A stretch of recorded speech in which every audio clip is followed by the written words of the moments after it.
Então, boa noite a todos. Tá? Em nome da Associação Médico Espírita do Estado do Espírito Santo, agradeço a presença de todos em mais uma reunião semanal. Então, hoje nós temos a grata presença aí do nosso amigo, irmão, né, Dr. Vicente Pessoa, que é médico espírita, é médico infectologista, né, formado pelo Instituto de Infectologia Emílio Ribas, de São Paulo, e atualmente é vice-presidente da Associação Médico Espírita de Goiânia, palestrante nacional, internacional, e que vai nos falar sobre o tema, né, como manter a imunidade em tempos de pandemia. Então, doutor Vicente, com a palavra, tá? Obrigado. Boa noite, doutor José Roberto, doutora Ana Catarina, a Carol, que está nos bastidores, a todos os amigos e amigas da Associação Médica Espírita do Espírito Santo. É com muita alegria que aceito esse convite de vocês para participar aqui nessa noite falando sobre o sistema imunológico e a sua relação com essa pandemia que nós estamos vivendo, essa situação inusitada que nós, pelo menos na presente encarnação, nunca havíamos enfrentado. Como a humanidade tem a sua história construída em cima das doenças infecto-contagiosas e das pandemias, tendo elas influências econômicas, políticas e sociais ao longo da história, moldando o mundo em que nós vivemos atualmente, é muito provável que nós já tenhamos experienciado alguma pandemia no passado e provavelmente até é possível que tenhamos desencarnado vítimas de algumas dessas doenças infecto-contagiosas. Então, para o espírito imortal na Terra, não é uma situação nova, mas para nós, nessa existência, como espíritos que esquecemos o passado em que vivemos, é uma situação nova. Então, eu agradeço muito o convite e espero poder contribuir hoje com algumas informações preciosas para todos nós. Corria o ano de 1865. Já havia 8 anos que o Livro dos Espíritos havia sido publicado em Paris, na França, pelo codificador Allan Kardec. Mas o codificador seguia trabalhando com muita intensidade. Além da preparação de outros livros que constituiriam futuramente a obra básica do Espiritismo, ele era requisitado para incontáveis palestras, para assistência à população, e ele também se dedicava à publicação de uma obra muito importante, um legado muito importante do Espiritismo, e que muitas vezes é desconhecido e pouco estudado pelos espíritas, que é a Revista Espírita. Essa revista era publicada mensalmente, e nela nós podemos encontrar curiosidades diversas sobre o Espiritismo e assuntos que Allan Kardec trazia e julgava relevante para a consolidação do Espiritismo. Nela também nós podemos encontrar detalhes da própria vida do codificador, que nós não encontramos em outras fontes. Então, o codificador dedicava boa parte do seu tempo à publicação dessa coleção. E em março de 1865, na edição que foi publicada nesse mês, Allan Kardec nos apresenta a figura do Dr. Demer. O Dr. Demer era um médico que habitava uma pequena cidade no interior da França e que o codificador Allan Kardec não chegou a conhecer pessoalmente, mas ele o conhecia por correspondência e pelo relato de amigos em comuns. E ele reconhece no Dr. Demer um espírito de escola.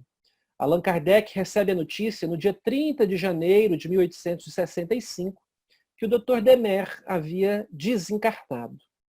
5 dias depois, numa reunião mediúnica na Sociedade Parisiense de Estudos Espíritas, quis Allan Kardec conhecer pessoalmente o seu amigo de correspondência e então faz uma evocação.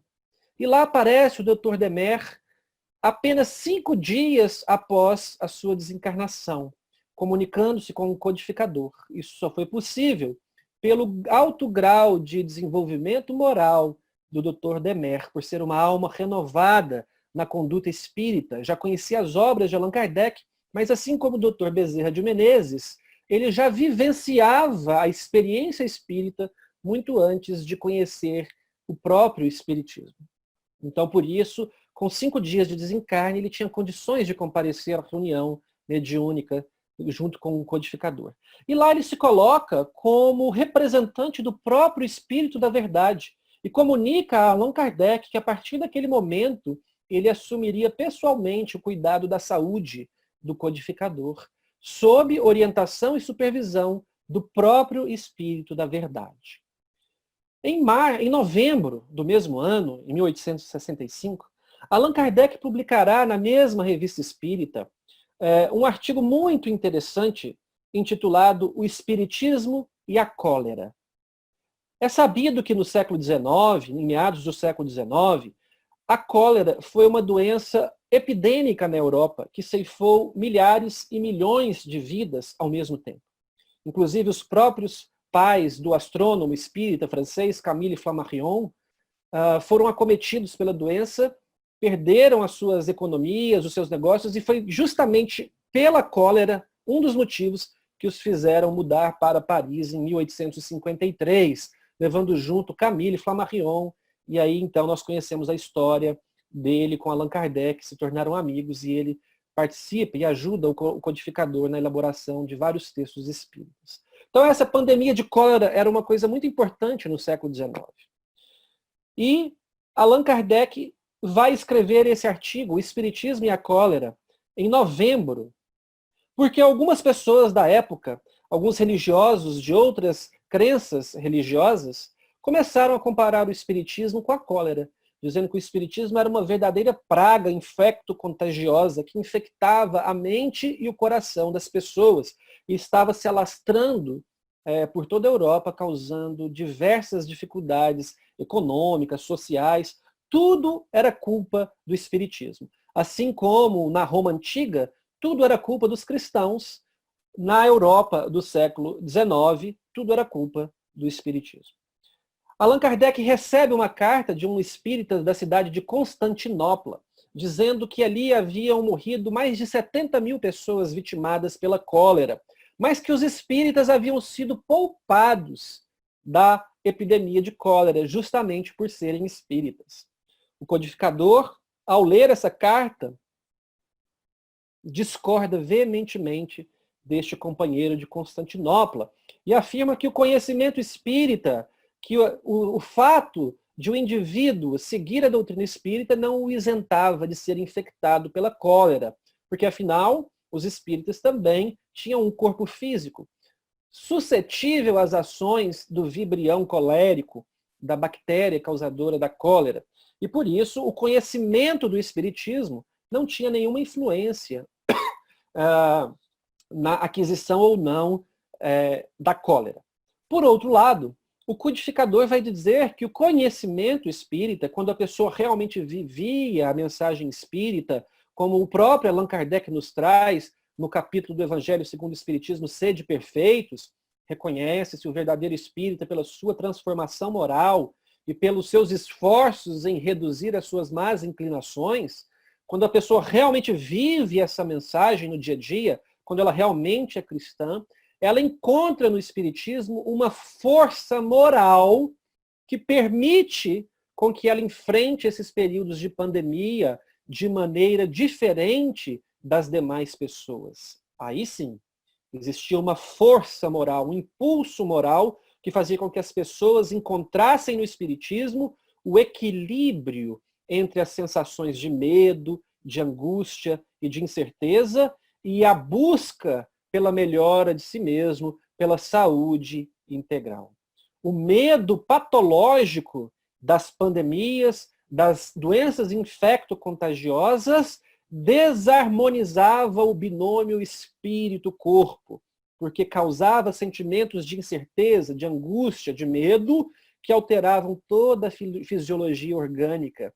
E, portanto, o fato de o espírita reconhecer que o espírito sobrevive à morte do corpo, que o espírito é uma entidade eterna, que a vida não cessaria com a morte do corpo físico, traria a ele essa tranquilidade, essa serenidade que lhe permitiria não entrar em desequilíbrio essa desarmonia do espírito e do corpo.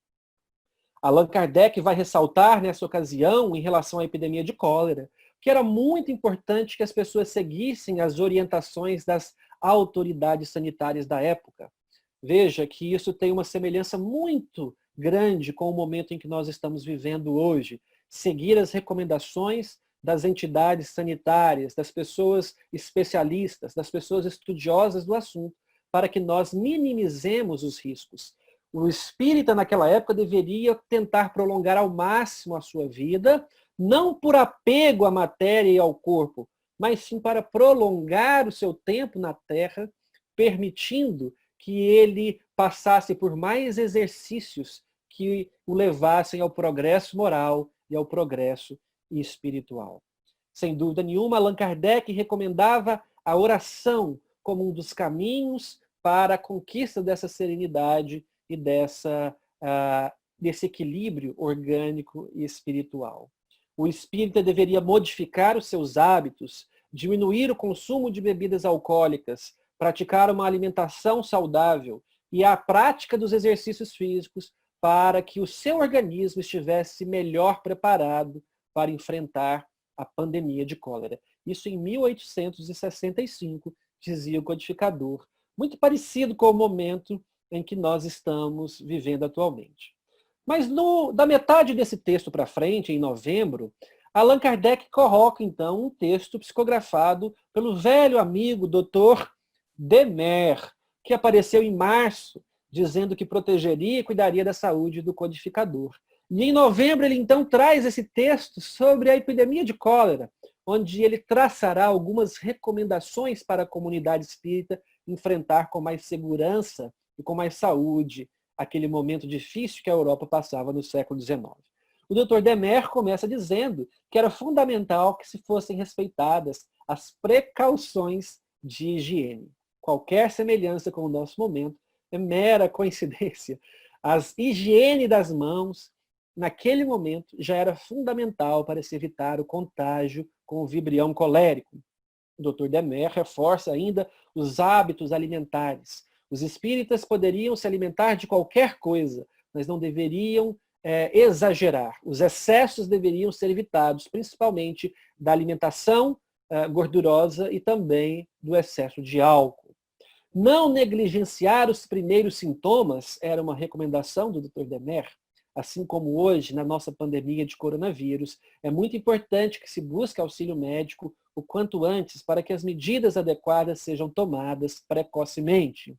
Confiar em si mesmo e em Deus, entendendo que se você fez tudo ao seu alcance para se proteger da infecção e ainda assim você foi infectado, muito provavelmente isso faz parte de um planejamento superior ao seu conhecimento.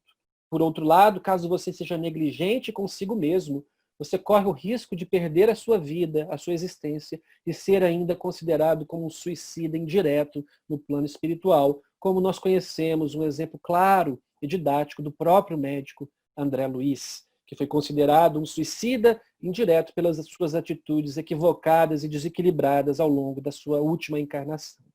E, finalmente, o Dr. Demer traz uma orientação muito importante para todos nós, que é a manutenção do temperamento espiritual. O espírita não deve desequilibrar-se durante esses momentos de dificuldade. Ele deve buscar, nesses momentos, a oração para manter-se conectado com o Criador. Ele deve buscar as leituras edificantes para que os seus pensamentos sejam guiados no caminho nobre e reto. E ele deve buscar o convívio com os seus familiares para que ele possa aprender a perdoar, controlar a sua impaciência, controlar a sua raiva, controlar a sua mágoa e manter então o que ele chama, nessa publicação de novembro de 1865, de temperamento espiritual. Fazendo tudo isso, o sistema imunológico dos indivíduos estaria fortalecido, estaria incentivado, motivado a exercer as suas funções de maneira plena e adequada, da melhor maneira possível. Isso em 1865, na Revista Espírita. O tempo passa e nós então fazemos a seguinte pergunta: qual é a relação dessas condutas com a imunidade. Na verdade, o que é a imunidade? O que é o nosso sistema imunológico e quais são as suas funções? Para que serve o nosso sistema imunológico? Quais são as suas verdadeiras funções? Além da função mais óbvia que nós conhecemos, que é funcionar como um verdadeiro exército, com os diferentes graus de patentes, cada um com sua função, cada um com o seu desígnio, o sistema imunológico ele ainda é responsável pelo combate à invasão de micro-organismos, mas não só isso, que é a função mais óbvia. Ele também é responsável ao combate aos tumores. Todos nós, durante todos os dias, nós produzimos células cancerígenas, mas elas são reconhecidas pelo radar, que é o sistema imunológico, identificadas e eliminadas. Algumas vezes essas células são capazes de construir verdadeiros disfarces e aí enganam, camuflam-se do sistema imunológico e um tumor desenvolve-se. Mas ele também tem essa função de nos proteger contra os tumores. Uma outra função do sistema imunológico é a função de lixeiro, de faxina, de limpeza do nosso corpo. Então, os resíduos que nós acumulamos, como células velhas, células mortas, resíduos tóxicos que nós inalamos para dentro dos nossos pulmões, inclusive os resíduos do tabagismo, eles são fagocitados, engolidos, devorados pelas nossas células imunológicas e eliminados do nosso organismo. Então, ele também contribui para a renovação celular e para a manutenção da limpeza do nosso organismo. E ele faz tudo isso estruturado sobre um sistema de radar. Então, ele tem verdadeiros batedores que ficam vagando pela periferia do nosso corpo, verdadeiras sentinelas que ficam atentas com as antenas ligadas, captando o menor sinal de invasão de corpos estranhos, de substâncias estranhas e de micro-organismos potencialmente prejudiciais à nossa saúde. Dentre essas sentinelas, e agora eu peço permissão para entrar numa parte um pouco mais técnica, mas eu prometo que serei leve, didático e breve, mas é só para que nós compreendamos depois do que André Luiz vai dizer sobre o sistema imunológico.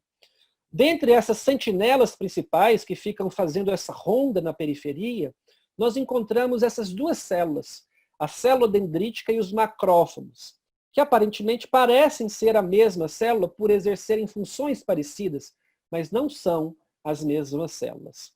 O macrófago e a célula dendrítica são verdadeiros devoradores de bactérias, de vírus, de protozoários. Literalmente, eles engolem essas bactérias através desses prolongamentos que nós vemos na sua periferia.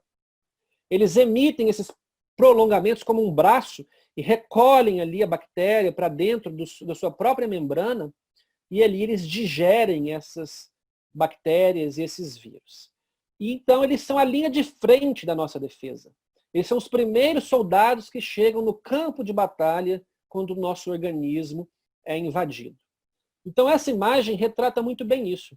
Na primeira coluna nós vemos um espinho que rompe a integridade da nossa pele, carregando consigo várias bactérias. Essas bactérias têm na sua parede, na sua membrana, algumas substâncias que ali estão descritas como sinais químicos, que ativam os macrófagos. É como se fosse um odor, um cheiro, que faz com que eles fiquem excitados e eles saiam então da corrente sanguínea.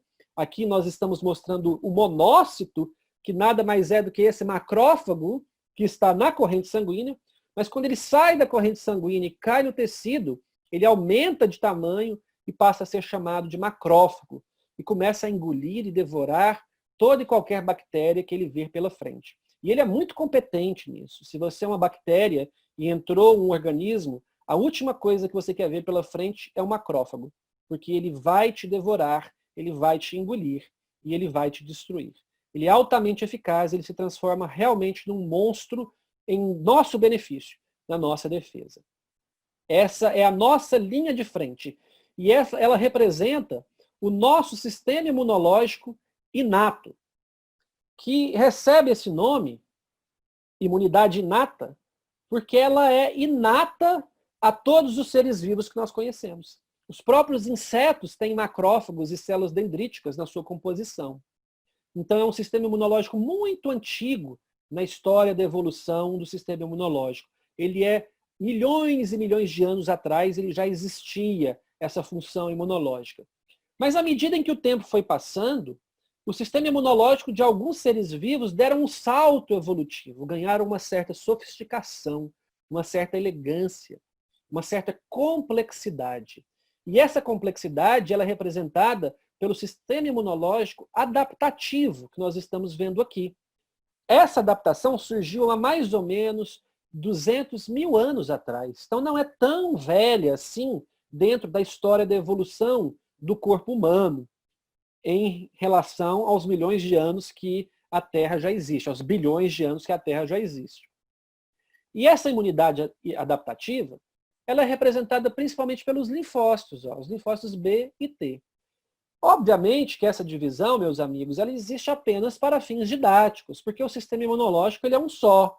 O sistema imune inato, ele conversa sempre com o sistema imune adaptativo e vice-versa. Como é que é feita essa conversa?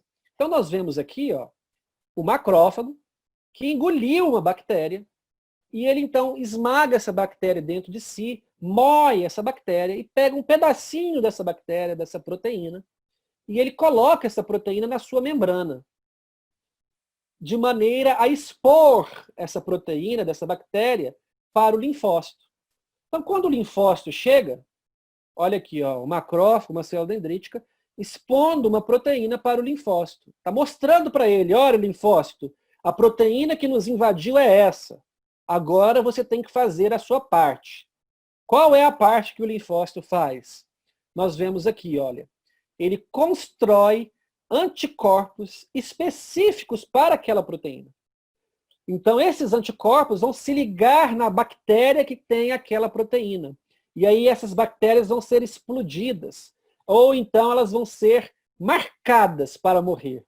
Porque quando o anticorpo gruda na parede da bactéria, é como se tivesse um pisca-pisca, sinalizando para outros macrófagos que ali tem um invasor. Então ela morre mais fácil.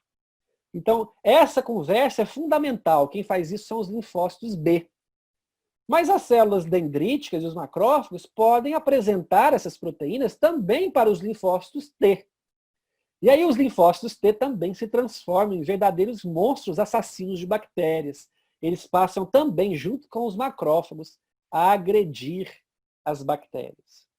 Obviamente que, em determinado momento, isso tem que parar.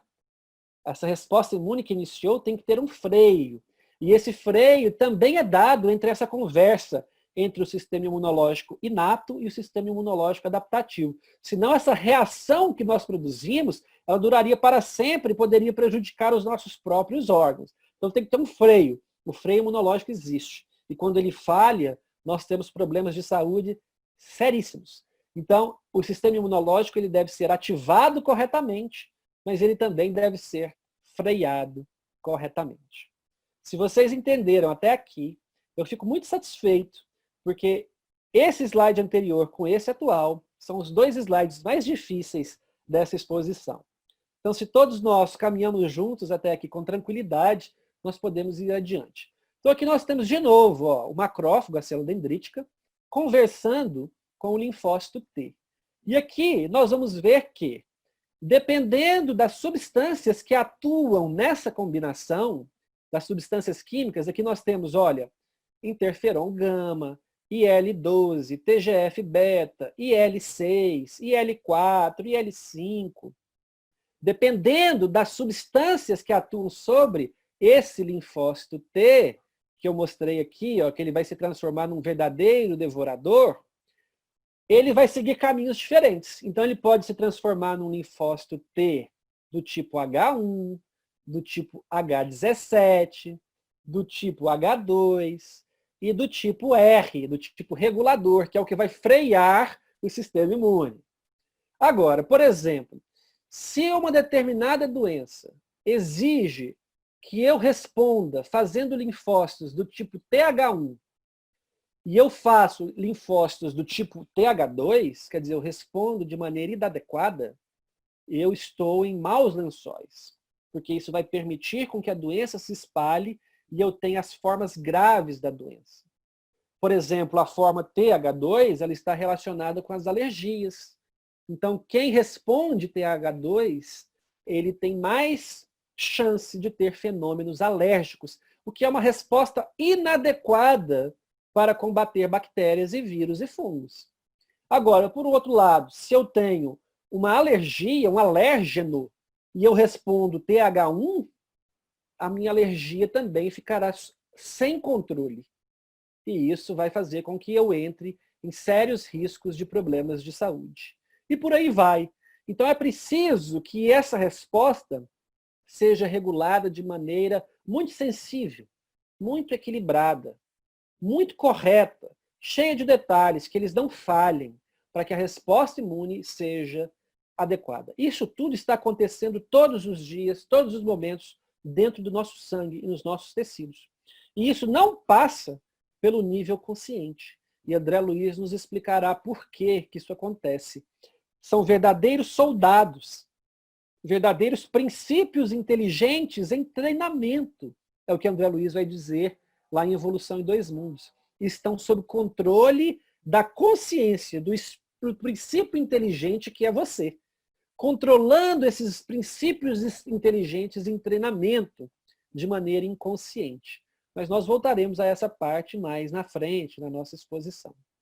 De onde vêm essas células imunológicas, né? Os nossos soldados, os diferentes tipos de soldados que nós temos? Eles vêm da nossa medula óssea. Então, lá no nosso osso, nós temos a fábrica do nosso sangue. Então, lá nós temos uma célula que é chamada de célula-tronco, que é a primeira célula aí no alto, no slide. Desculpa. Que é uma célula que ela vai se dividindo e se especializando cada vez mais, também dependendo das substâncias químicas que atuam sobre ela. Então, dependendo dessas substâncias, ela pode se transformar numa hemácia, numa plaqueta, num neutrófilo, e aí vai, num linfócito, né? E quem que controla isso? Qual célula eu preciso agora? Qual célula eu preciso mais? É você que faz isso conscientemente? Claro que não, né? Então, existe todo esse mecanismo muito sofisticado dentro de nós mesmos que nos defende sem que nós tenhamos consciência.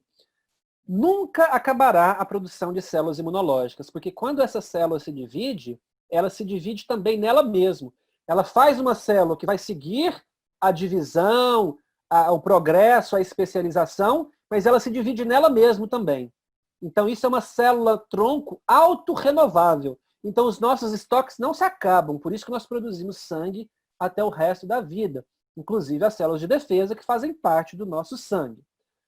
Então, se todo mundo acompanhou até aqui, se todo mundo entendeu até aqui esse resumo, muito resumido do sistema imunológico, nós podemos, então, passar para a segunda parte da nossa conversa. Qual é a relação entre a imunidade e a espiritualidade? Existe essa relação?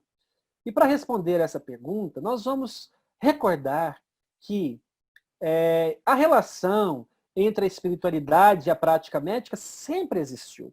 Ela começa nos primórdios dos conhecimentos médicos, quando, na verdade, os pacientes eram atendidos dentro de centros religiosos, nas igrejas, nas irmandades, e eram as freiras, as religiosas e os próprios religiosos que cuidavam das pessoas doentes. E já traziam esse conceito de religiosidade, espiritualidade, como irmão do conceito de saúde. Isso já é de muito tempo.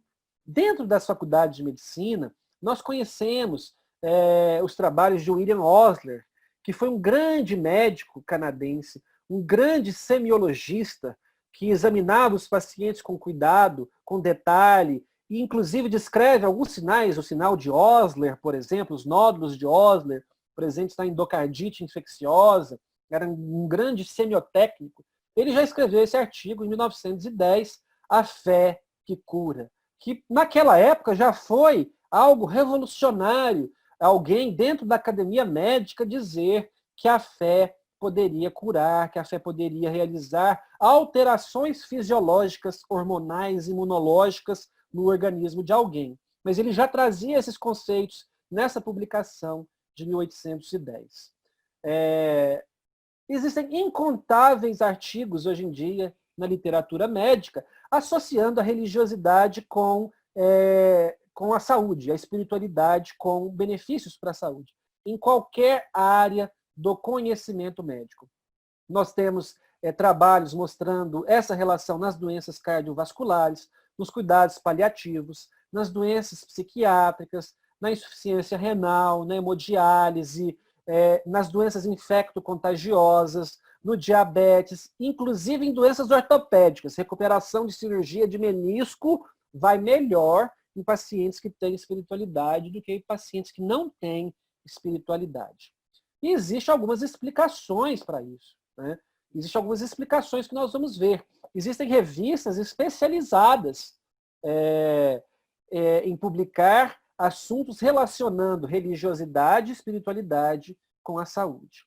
Agora, as pessoas, elas trazem dentro de si as suas próprias crenças religiosas. Por exemplo, nos Estados Unidos, 96% das pessoas acreditam em Deus, 90% rezam, 70% são membros de igreja e 40% frequentaram os cultos religiosos das suas expressões de fé na última semana, quando essa pesquisa foi realizada em 1996. Então, quer dizer que a pessoa que está diante de você como paciente, ela traz as suas próprias crenças, as suas próprias crendices religiosas. E isso tem um impacto importante na relação médico-paciente e terá, como nós veremos, um impacto importante no sistema imunológico. No Brasil, o censo do IBGE fez essa análise mostrando que a distribuição dos tipos de religião no Brasil vem mudando ao longo dos anos. Então, na época lá que Allan Kardec desencarna e que ele escreve a Revista Espírita, lá quase na época do Dr. Menner, em 1872, praticamente 100% das pessoas no Brasil eram católicas. Mas a partir do momento em que o tempo vai passando, nós vamos vendo que as barras vão acrescentando cores novas. E nós vemos aqui a barrinha amarela, no ano de 2010, representando os espíritas, considerando aproximadamente 3% da população brasileira em 2010, o que já é um número significativo, né? Mas ainda assim a maioria da população brasileira é católica e evangélica. Alguns modelos relacionando como a religião influencia a saúde do corpo físico foram elaborados, e aqui eu trago um modelo publicado pelo Dr. Harold Koenig, que estuda muito a relação entre espiritualidade e a saúde, e nós vamos ver que o sistema imunológico faz parte importante desse modelo. Então veja que a pessoa que tem uma vida religiosa, a pessoa que frequenta uma religião, a pessoa que tem uma espiritualidade, que acredita em algo transcendental, numa conexão com algo maior, que busca entrar em ressonância com esse algo maior, essa pessoa ela tem uma melhor saúde mental, né, que nós consideramos uma saúde espiritual. Ela tem menos chance de ter a alma doente, com problemas como mágoa, como raiva, como inveja, como orgulho, como vaidade, como depressão. Isso acaba afetando diretamente os hormônios do estresse. Quanto mais hormônio do estresse, pior é o sistema imunológico. Mas essas pessoas, por terem uma saúde mental adequada, elas têm pouquíssimos hormônios estressantes. Isso permite com que o sistema imunológico funcione de maneira plena e maximizada. Além disso, essas pessoas elas têm um apoio social muito maior do que as pessoas que não frequentam uma comunidade religiosa. Ela tem um círculo de amizades, um círculo de relacionamentos que as alertam para qualquer doença, qualquer alteração de comportamento. Ela vê um verdadeiro sistema de vigilância social que faz com que elas descubram mais precocemente as doenças que possivelmente as acometam. E, portanto, tratem de maneira precoce e, portanto, elas vivam mais e melhor, com mais qualidade de vida.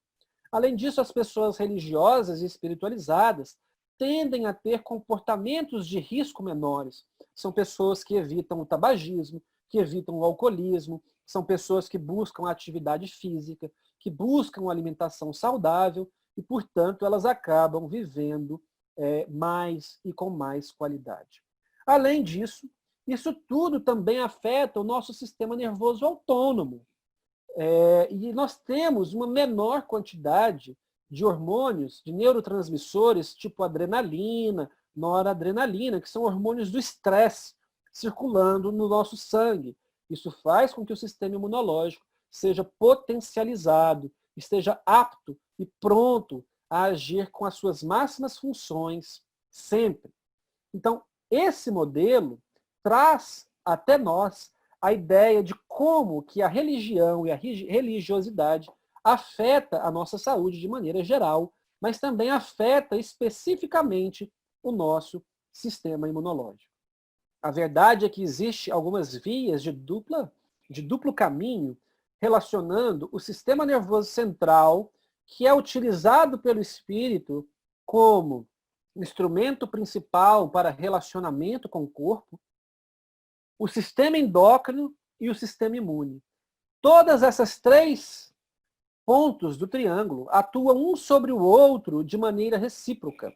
Então, o sistema imune ele atua dentro do sistema nervoso, o sistema endócrino, os hormônios estimulam ou inibem a função das células do sistema imune, o sistema imune ele ativa ou desativa glândulas e hormônios e por aí vai. E, obviamente, é no sistema nervoso que está o controle de todo o nosso corpo. É no cérebro que está a nossa ferramenta de comunicação com o corpo. E é justamente o cérebro que é usado pelo espírito para transmitir ao corpo os seus comandos, tanto motores, mas especialmente, que nos interessa, os comandos emocionais. Então, o espírito vibra em diferentes emoções. E a partir do momento que ele vibra uma ou outra emoção, ele vai liberar na corrente sanguínea um ou outro hormônio. O sistema endócrino ele é ativado de maneira A ou B. Se eu vibro emoções de raiva, de inveja, de mágoa, de agressividade, de pessimismo, de tristeza, determinados hormônios vão invadir a minha corrente sanguínea e vão inibir o meu sistema imune. Por outro lado, se eu vibro emoções de otimismo, de boa vontade, de fraternidade, de perdão, de prece, de resiliência, de amor, outro tipo de hormônios, outros tipos de substâncias químicas cairão na minha corrente sanguínea e estimularão o sistema imunológico de outra maneira. Então, as emoções têm uma íntima relação com o sistema imunológico. Isso é estudado e comprovado tanto na observação quanto nos trabalhos científicos. Por exemplo, quem aqui não conhece uma pessoa que nos momentos de estresse e de dificuldade pessoal, profissional e emocional, essa pessoa acaba desenvolvendo herpes labial? Por quê? Porque o sistema imunológico é inibido pela tristeza, pela raiva, pelo estresse, e permite que o vírus do herpes seja reativado e cause essa doença desagradável. Ou alguém que depois que perdeu um cônjuge, está passando uma dificuldade, pode desenvolver uma pneumonia ou uma diarreia infecciosa. Isso é muito comum e muito observado na prática.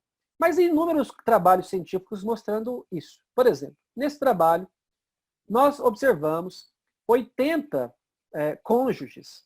Isso. Então, 80 cônjuges ou pais em luto versus 80 pessoas sem lutos.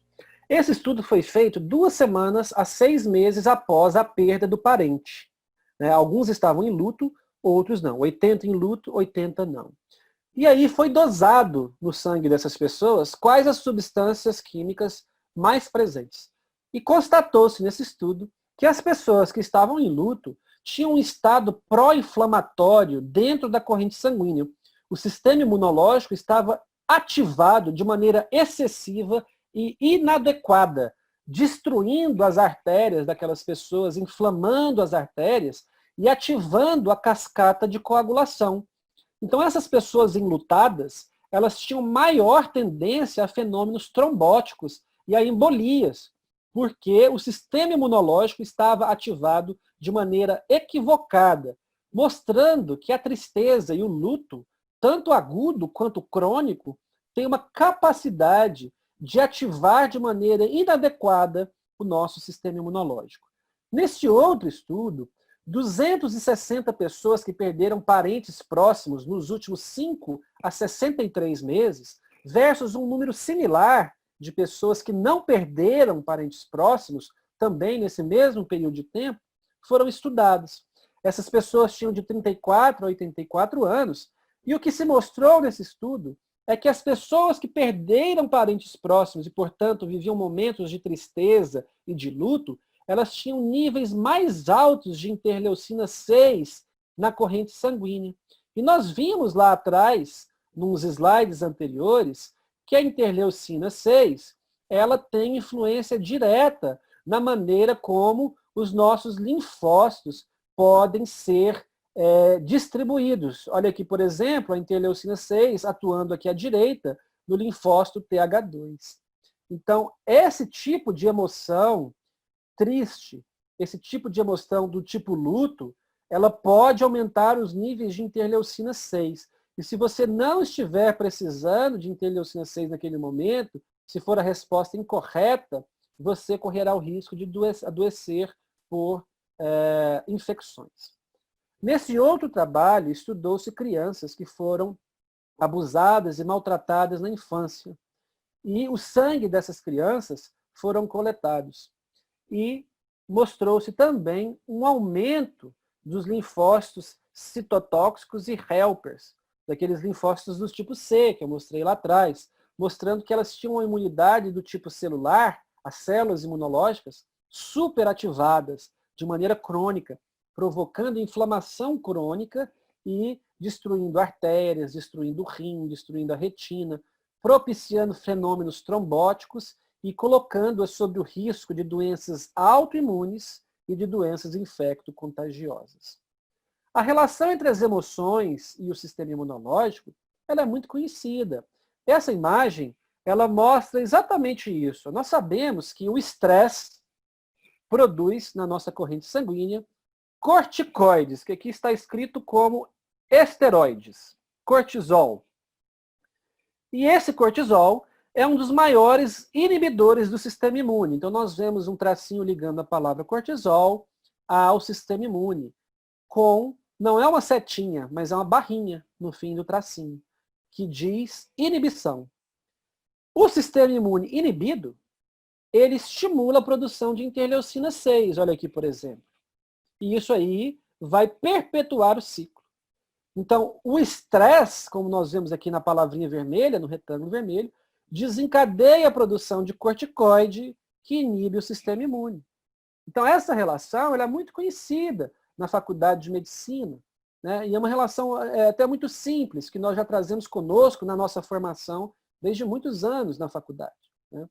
Então, as pessoas estressadas, angustiadas, inquietas, elas vivem em constantes níveis altos de corticoide, prejudicando a sua função imunológica.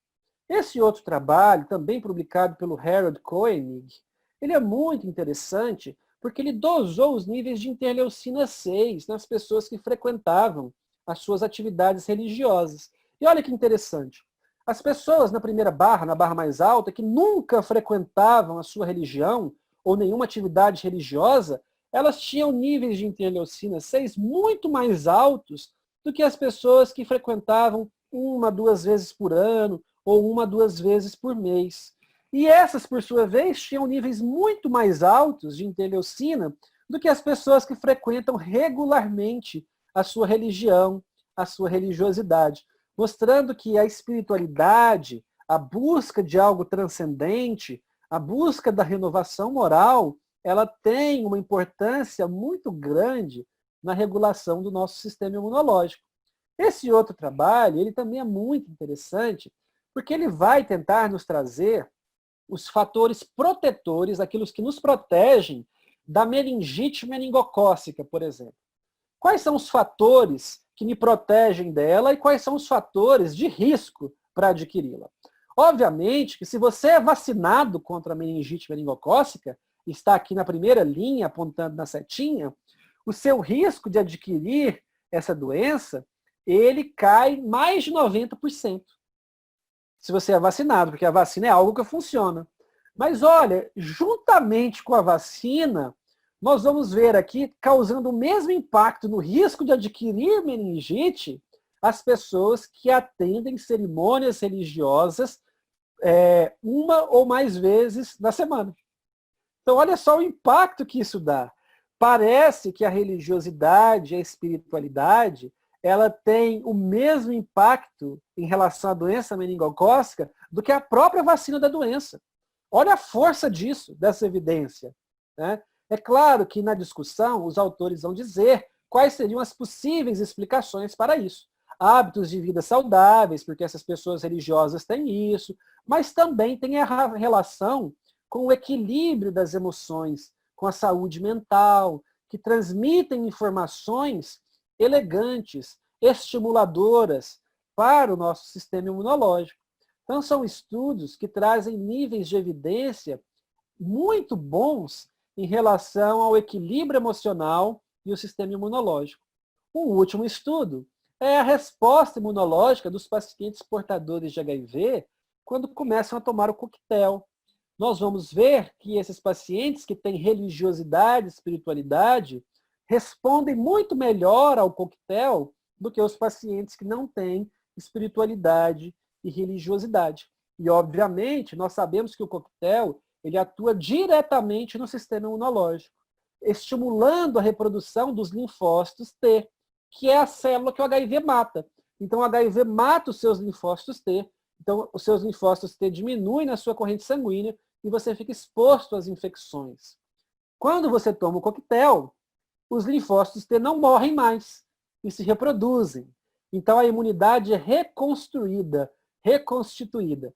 Mas as pessoas que têm religiosidade e espiritualidade reconstroem essa imunidade de maneira muito mais intensa e muito mais importante do que as pessoas que não têm religiosidade e espiritualidade. Isso mostra, então, que as emoções têm uma íntima relação com o nosso sistema imunológico de várias maneiras diferentes. Por outro lado, as emoções tranquilas, elas têm o efeito oposto. Então, veja, esse artigo que chama-se Smile, It's in Your Blood, sorria, está no seu sangue. O que está no seu sangue? A resposta, a solução para todos esses percalços. Então, esse estudo ele mostrou que as pessoas que praticam yoga, as pessoas que meditam e as pessoas que buscam escutar músicas elevadas, depois de 10 dias dessas práticas, 10 dias de prática contínua dessas atividades, elas vão diminuir a quantidade de corticoide na corrente sanguínea, vão diminuir a quantidade de interleucina 6 na corrente sanguínea e, com isso, essas pessoas vão ter uma regulação mais equilibrada e mais harmônica do seu sistema imunológico. Então, você que pratica meditação, que pratica yoga, que gosta de uma música clássica, de uma música elevada, de uma música inspiradora, continue fazendo isso, porque é uma das maneiras de nós equilibrarmos o nosso sistema imunológico na pandemia, por exemplo.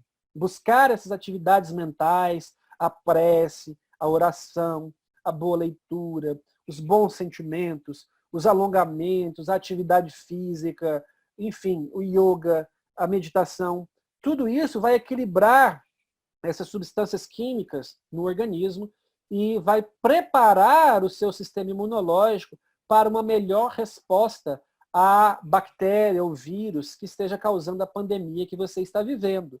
No nosso caso, hoje em dia, o SARS-CoV-2, que causa a doença chamada Covid-19. Mas o que o Espiritismo diz sobre isso? Existem subsídios espíritas na obra de André Luiz, na obra de Allan Kardec, na obra de Emmanuel, na obra de Manuel Filomeno de Miranda, de Joana de Ângeles, que respaldem esses artigos científicos que nós citamos? André Luiz já havia dito isso antes dessas publicações científicas? Ou não?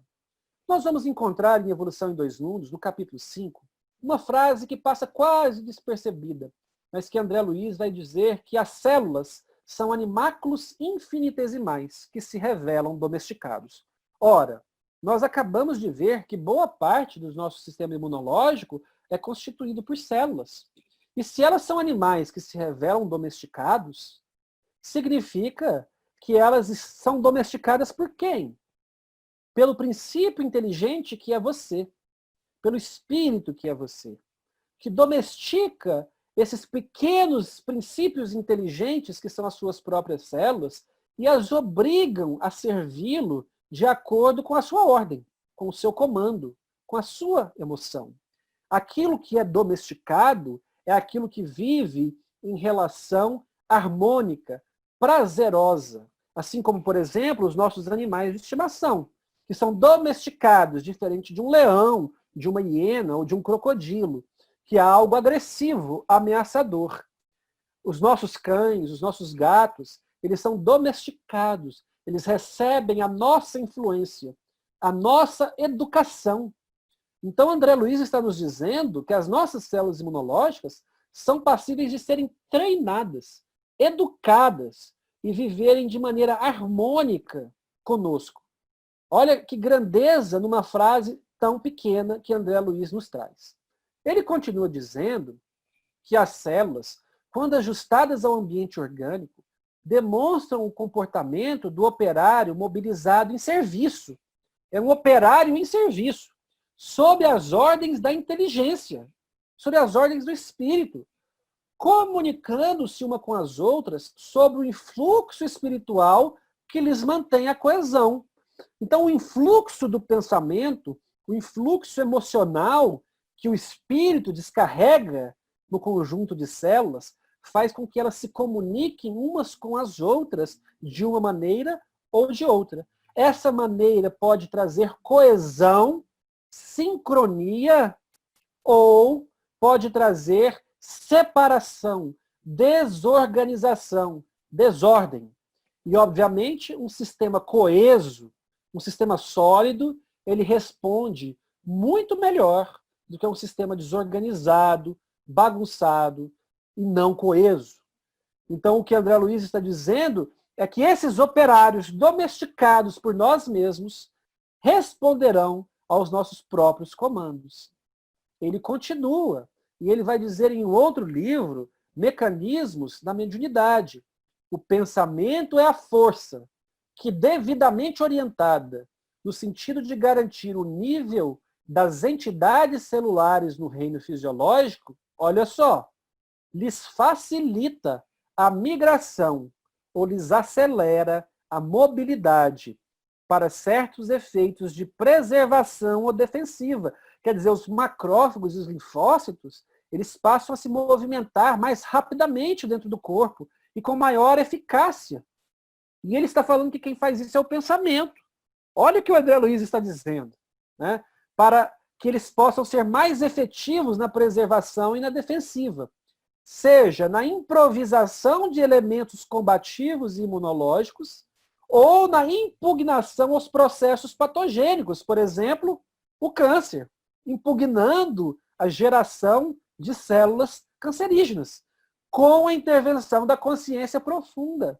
Olha que grandeza de afirmação que André Luiz nos traz em Mecanismos da Mediunidade, respaldando os trabalhos que mostram que os tipos de pensamento, os tipos de emoção, têm influência direta no nosso sistema imunológico.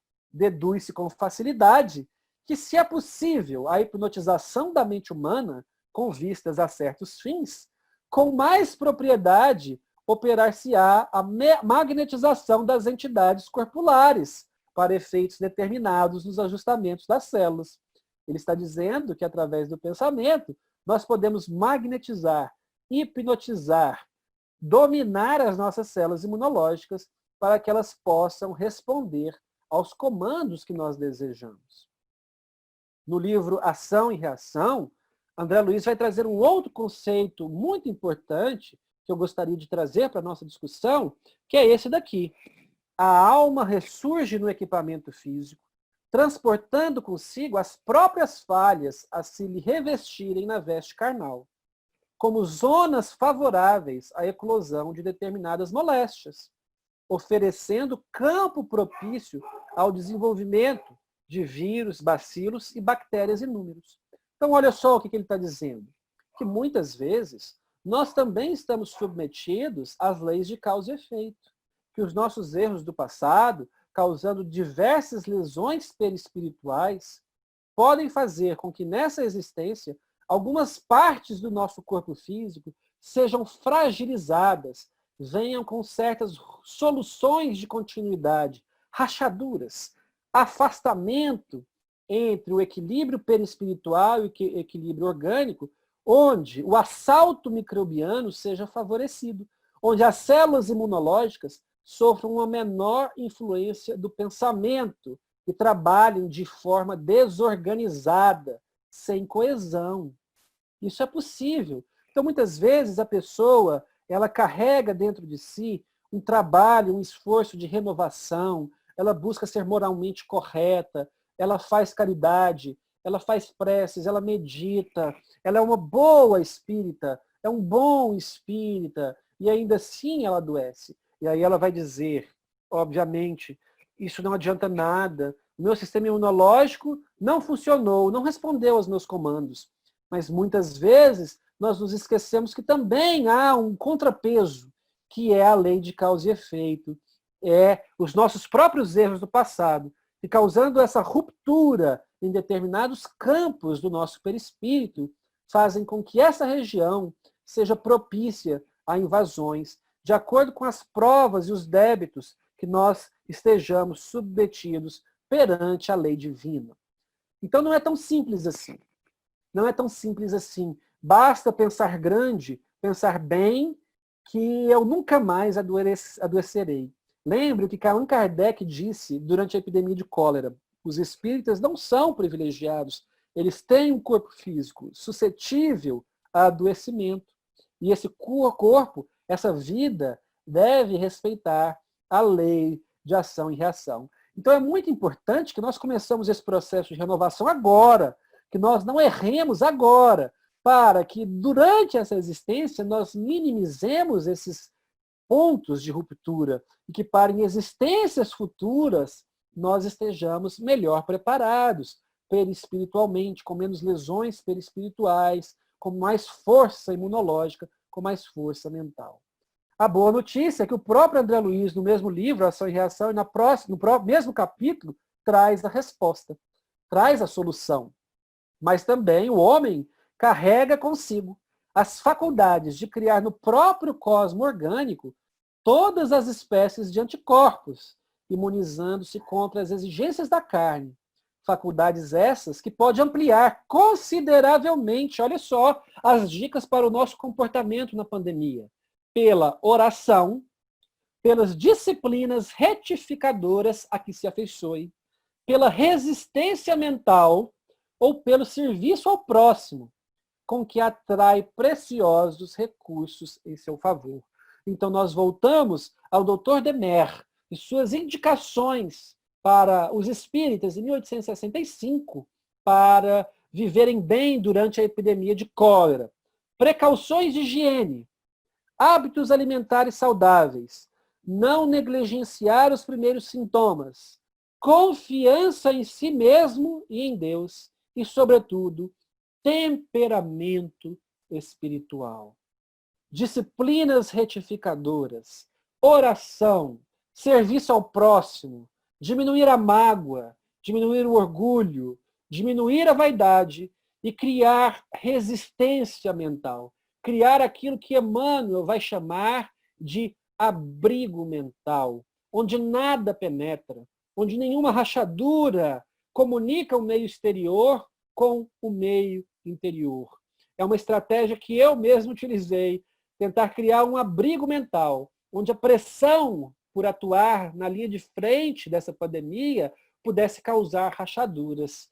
Então, eu busquei atividades religiosas, leituras de bons livros, busquei exercícios de oração, busquei atividade física e atividades que me colocassem em sintonia com a espiritualidade, para que eu pudesse construir esse abrigo mental, para que eu pudesse preservar a minha saúde mental, a minha saúde orgânica, consequentemente, a minha saúde imunológica. Não que eu tenha conseguido de maneira plena, porque vira e mexe nós adoecemos mesmo, porque nós trazemos débitos do passado e nem sempre nós conseguimos manter esse abrigo intacto o tempo todo, mas já é de grande auxílio. André Luiz conclui com essa frase belíssima que está em Evolução em Dois Mundos, no capítulo 20, na parte 2, onde ele vai dizer: amparo aos outros, cria amparo a nós próprios. Porque os princípios de Jesus, desterrando de nós a animalidade e o orgulho, a vaidade e a cobiça, a crueldade e a avareza, e exortando-nos à simplicidade e à humildade, à fraternidade sem limites e ao perdão incondicional, estabelecem a imunologia perfeita em nossa vida interior, fortalecendo-nos o poder da mente na autodefensiva contra todos os elementos destruidores e degradantes que nos cercam, e articulando-nos as possibilidades imprescindíveis à evolução para Deus. O Evangelho de Jesus é a melhor imunoterapia que existe, no curto, no médio e no longo prazo. Nós precisamos sermos homens e mulheres de bem, buscar a nossa renovação moral, buscar combater em nós as nossas más tendências e as nossas más inclinações, através do cultivo dos bons pensamentos, desterrando de nós a animalidade, o orgulho, a vaidade e a cobiça, para que o nosso sistema imunológico, os nossos animáculos infinitesimais domesticados, respondam ao nosso comando de forma positiva. Para que nós tenhamos saúde mental e saúde imunológica durante a pandemia, é fundamental a prática diária do Evangelho de Jesus. Se há relação entre a imunidade e a espiritualidade, só há. Eu agradeço a atenção de vocês e me coloco à disposição para qualquer comentário e qualquer pergunta. Que Jesus nos abençoe a todos. Vicente, muito obrigado. Eu acho que você foi excelente, tá? Foi tão bem que eu acho que todo mundo entendeu, porque não tem nenhuma pergunta para você, entendeu? Então, assim, todo mundo entendeu. E a gente que é médico mesmo, você trouxe muita coisa interessante, a sua explicação de uma forma simples, porque explicar essa parte de imunologia não é fácil, né? Então, você conseguiu fazer essa transição aí, até para o leigo, muito bem. Então, você está de parabéns, continue assim. Que bom. Tá? Ou então não entenderam nada. Não. Entenderam sim. Estão te elogiando aqui, dando os parabéns pela sua palestra. Então, eu vou aproveitar, como não tem nenhuma pergunta, eu ia até perguntar para você dar uma receita, né? No final, você já deu aí a receita aí com o André Luiz, né? Do que a gente deve fazer. Mas, assim, muitas vezes, talvez você como infectologista, pegue mais casos, né? A pessoa chega assim no consultório, eu estou tendo, né, infecções, né, de repetição, uma ferida que não cicatriza. Então, a pessoa já vem logo, eu tô com algum problema de imunidade, né? Eu pergunto, tem algum exame que eu possa fazer? Aí eu gostaria de que você falasse um pouco e como você introduz para essa pessoa a questão da espiritualidade. Né? Isso é a minha prática diária. As pessoas vão muito no consultório buscando essa resposta. Eu tenho infecções de repetição, principalmente crianças, né? Aquelas que começam a frequentar a escola, que começam a ter as viroses uma atrás da outra e acabam chegando no consultório já com a ideia formada de que elas têm um defeito imunológico, que elas têm uma doença imunológica, têm imunidade fraca, imunidade falha. Então isso é muito comum. E nem sempre é isso, né? Nem sempre é isso. Então a abordagem correta desses casos é o seguinte: assim como tudo no espiritismo, assim tudo como no movimento médico espírita, nós devemos primeiramente descartar as causas orgânicas. Então existe uma abordagem laboratorial que nós solicitamos para verificar a funcionalidade e a eficácia do sistema imunológico. Então, nós dosamos diversos parâmetros no sangue. E aí, diante de resultados normais, quer dizer, não se encontrou nada orgânico que justifique aquelas infecções de repetição, seja na criança ou seja no adulto, e a criança reflete muito o status emocional do lar, dos pais, dos irmãos. A criança ela responde muito a isso. Um lar harmônico e equilibrado, ele é muito importante para a manutenção da saúde das crianças. E eu estou dizendo isso porque eu trabalho num hospital pediátrico e eu acabo também atendendo muitas crianças com essas queixas. Então, isso é muito importante. Excluído isso, a conversa que eu tenho com o adulto ou com os pais é o seguinte: eu faço uma anamnese espiritual conforme a receita do Dr. Harold Koenig, a receita de vários estudiosos que aplicam a anamnese espiritual. Só que é muito pessoal a maneira como nós aplicamos esse questionário. Eu evito fazer a pergunta diretamente: você tem uma religião? Então, por incrível que pareça, eu desenvolvi o meu próprio método dentro desses conceitos básicos. A primeira coisa que eu pergunto, para ter uma acessibilidade maior na intimidade da pessoa, é a profissão. Então, eu pergunto o que ela faz, com o que ela trabalha, e aí, à medida que ela vai respondendo, eu vou perguntando se ela está satisfeita com aquela profissão, por que ela escolheu aquela profissão, se alguém mais na família escolheu aquela profissão. E isso me permite ter uma certa descontração dentro da consulta, e aí a pessoa acaba mudando um pouco o foco e eu consigo perguntar se ela faz alguma outra atividade além da profissão. Você só trabalha? Você tem uma atividade física? Você medita? Você frequenta alguma igreja? Você toca um instrumento musical? Você estuda um idioma? Que outras atividades você faz para ocupar o seu tempo?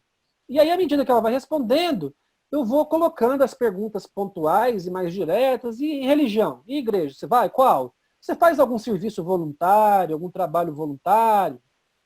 E à medida que ela vai respondendo, eu vou colocando as minhas posições. Eu vou dizendo: olha, eu acho que seria muito importante você ocupar o seu tempo e as suas ideias com uma atividade do tipo, por exemplo, de auxílio ao próximo, caso isso não te incomode. Qualquer uma. Alcoólatras anônimos, crianças abandonadas, moradores de rua, visitar um asilo, visitar um hospital, visitar um parente difícil, mas desde que seja algo regular, porque talvez isso vai te trazer uma nova motivação, um desvio de foco das suas doenças, das suas infecções, e isso vai acabar melhorando a sua saúde. Então eu acabo abordando dessa forma, porque eu acho que é uma forma menos invasiva, é uma forma mais respeitosa de você não atropelar a religião do paciente, a religiosidade do paciente, até porque muitas pessoas são ateístas. E se você acaba colocando assim face a face para ela a importância de religiosidade, espiritualidade, elas podem se sentir culpadas. Isso acaba piorando a situação. Então, à medida em que elas vão respondendo essas questões das atividades que elas fazem, mesmo ela sendo ateísta, eu acabo dizendo: olha, eu sugeriria que você acrescentasse uma outra atividade, que seria uma atividade voluntária, uma atividade humanística, que você possa se sentir útil a alguém. Porque eu acho que isso vai ter influência no seu sistema imunológico. E aí eu trago esses trabalhos que eu citei, da influência das emoções, que isso tem evidência científica, que não é um papo furado, que não é uma falácia médica e etc., que isso realmente tem amparo literário. Então é basicamente isso que eu faço. Mas eu faço de maneira sistemática. Obviamente que eu tenho boas respostas com a maior parte das pessoas, mas tem algumas pessoas que realmente olham para mim e vão falar: vou trocar de médico. Né? Isso acaba acontecendo, mas eu me sinto melhor assim. Eu só queria compartilhar da ideia do Vicente, porque realmente todas as vezes que a gente faz uma pergunta direta sobre a religião no consultório, eles realmente é como se criasse uma defesa. Então, como diz o mineiro, arrudei o toco, come o angu quente pela beirada, é uma estratégia muito boa. Parabéns, gostei muito do que você falou. Então, só elogios, viu, Vicente? Está todo mundo aí, pessoal no YouTube. Gostaria de fazer uma pergunta, doutor José Roberto.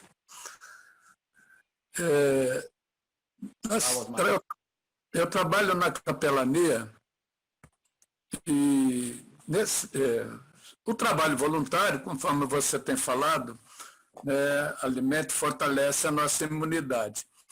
Nesse momento de pandemia que você não pode realizar esse trabalho voluntário, como a gente colocaria, como a gente fortaleceria a nossa imunidade em casa, né? Na oração, no evangelho, no culto do lar? Seria mais alguma outra coisa que você pudesse acrescentar que poderíamos estar fazendo? Então, o trabalho voluntário na pandemia, alguns tipos de trabalho voluntário, eles ainda podem ser feitos. O trabalho hospitalar, ele está um pouco mais prejudicado mesmo, porque os hospitais, eles viraram os sítios mais suspeitos e de maior risco de infecção pelo vírus que está circulando, pela Covid. Então, o hospital realmente é um ambiente, nesse momento, de difícil execução de trabalho voluntário, né? Agora, existem outras formas de fazer trabalho voluntário. Por exemplo, doação de alimentos, visita a moradores de rua. Né? Aqui na minha cidade tem um trabalho voluntário. Nós vamos com o Face Shield, né? aquela película de plástico, as máscaras. Nós distribuímos marmita para as pessoas, moradores de rua, respeitando a distância. Eles mesmos respeitam a distância, fazem uma fila. Então, é possível fazer alguns tipos de trabalho voluntário fora do lar. Dentro do lar, não tem nenhum trabalho voluntário que supere a prece e a oração pelas pessoas que precisam. Esse você pode fazer em qualquer lugar, em qualquer momento.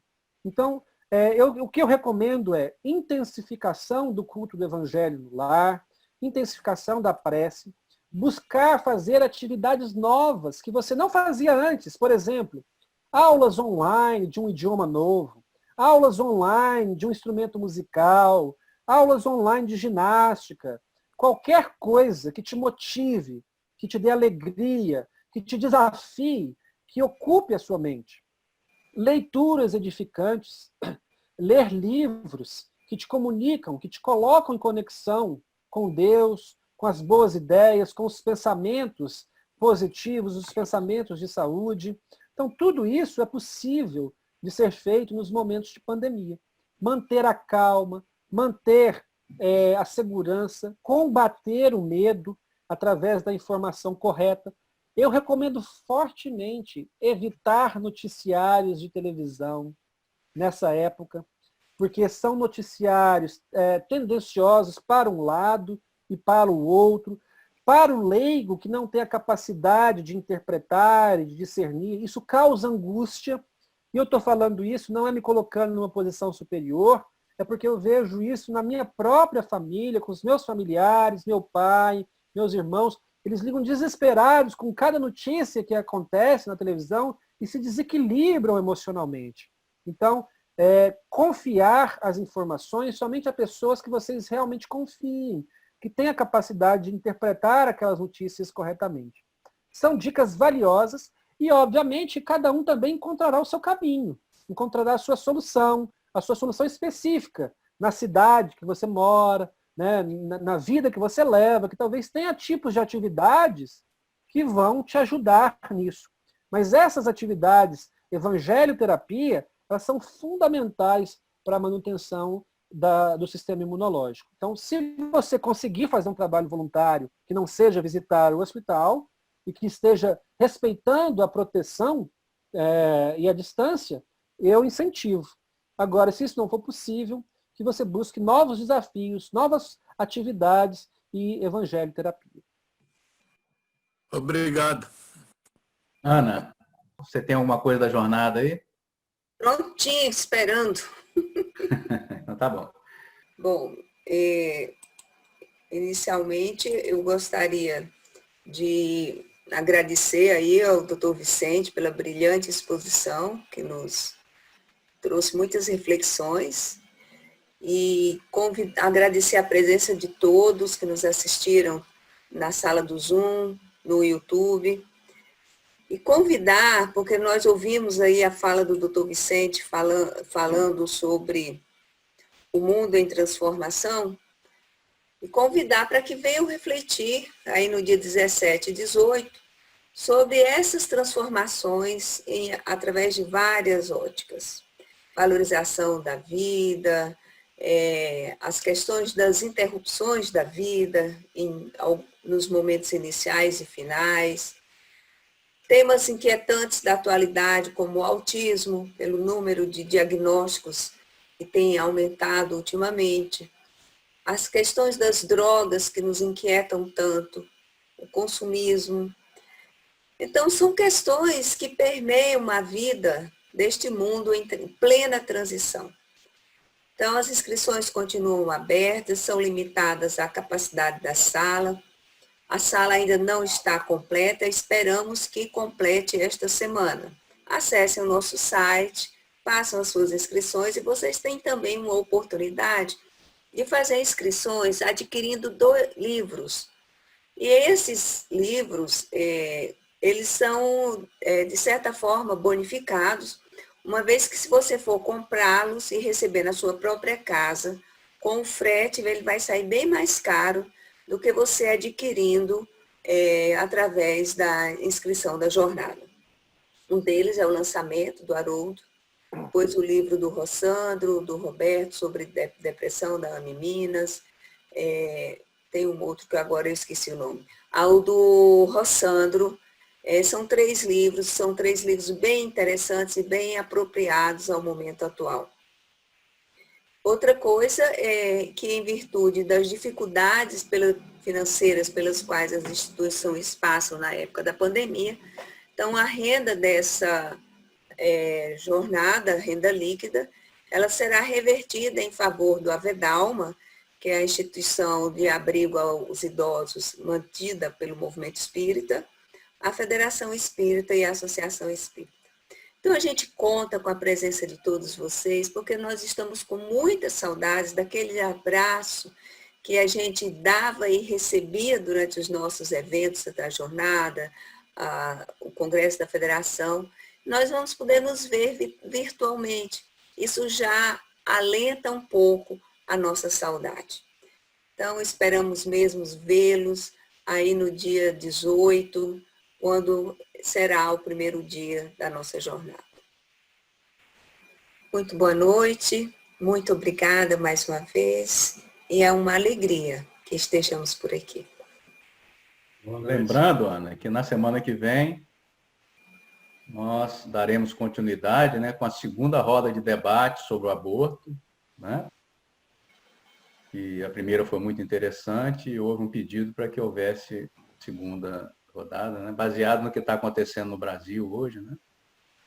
Então, convido a todos que possam estar conosco na próxima semana. Ok. Uma boa noite. Boa noite. Boa noite, Vicente. Boa noite a todos. Muito obrigado. Wilson, um abraço. Um abraço. Zé, Ana. Carol, Obrigado, hein, um abraço a Vicente. todos. Obrigado eu, amigos. Foi um prazer. Tá? Que volte sempre, hein? Com certeza. Estou à disposição. Tá bom. Tchau, tchau. Tchau, Tchau, grande tchau, verdade. Muito bom.